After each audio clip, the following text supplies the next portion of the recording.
Nongeye ndabasuhuje rero nk'ibisanzwe, hano ni kwa Fabien Farmer cyangwa se isoko y'ubworozi. Nkaba ngarutse rero ngo dusubize ubutumwa bw'umukunzi wacu yanditse adusaba ko twamubwira ingano y'ibiryo inkoko ikwiye kurya ku munsi. Ibyo rero akaba ari byo ngiye kukubwira muri ino video. Ngwibutsa ko ku bantu twatangiranye, izi nkoko ubona hano imbere yawe ni inkoko zimaze ukwezi kumwe n'icyumweru zivutse. Nk'uko uzibona rero urabona ingano yazo, imikurire yazo tuyikurikirana turi hano. Kuri uno munsi rero nkaba ngiye kubagezaho ingano y'ibiryo inkoko ikwiriye kurya. Ngwibutsa ko ibyo biryo inkoko ikwiye kurya atari bino by'ubwatsi busanzwe bya green plant, ahubwo ni buranda niyo tugiye kuba twavugaho. Nongere ngwibutse ko nk'abo mushyashya ko ibi byatsi by'ibimera bishyiramo by'inyongera bidakwiye gukuraho ko hari ingano y'ibiryo inkoko ikwiye kurya ku munsi. Ibyo rero akaba ari byo ngiye kugusobanurira. Inkoko irya ibiryo ingano runaka ku munsi bitewe n'ikigero igezemo cy'imikurire. Reka rero ndabatindiye ntangire mbasobanurire ingano y'ibiryo igirengeje ibyo ikwiriye kurya ku munsi.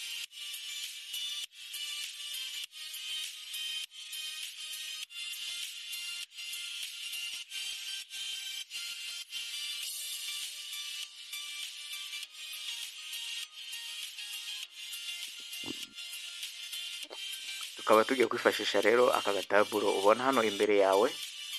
Nk'uko mukabona ku mutwe aho kanditseho ngo daily feeds schedule for chickens, ingano y'ibiryo inkoko ikwiye kurya ku munsi.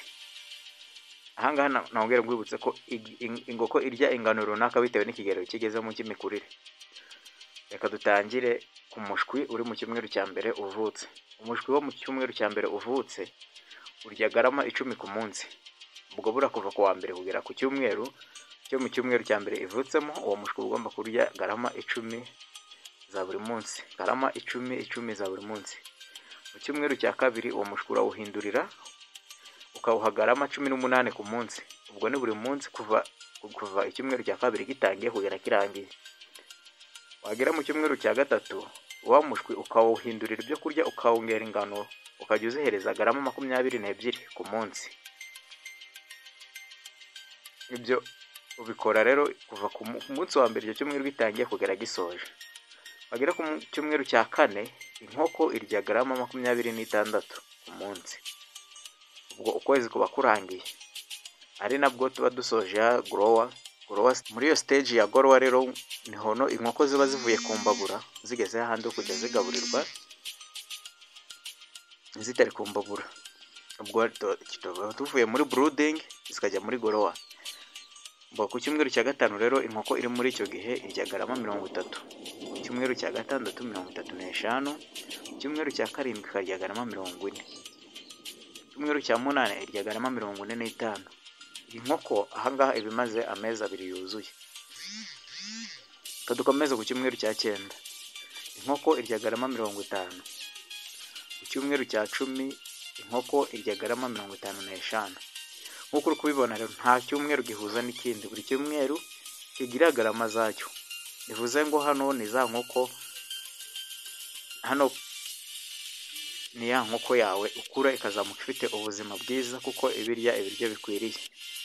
Ukomeza uzizamurira garama rero nk'uko uri kubibona kuri ino taburo, umunsi ku munsi uko icyumweru gishize utangira ikindi ukongera garama zayo. Ku cyumweru cya 15 inkoko irya garama 80. Ku cyumweru cya 16 inkoko ikarya garama 85. Nkwibutsa wowe uri hano kuri ino channel utari wakora subscribe, ufata akanya ngo uhaye amasegonda 2 yo gukora subscribe. Abiringira ngo yarangiye wakabe wabisoje. Uramutse ukeneye ikindi cyo ngwigisha andika muri comment ndaza kugusubiza. Kora like, share na comment. Ciao ciao.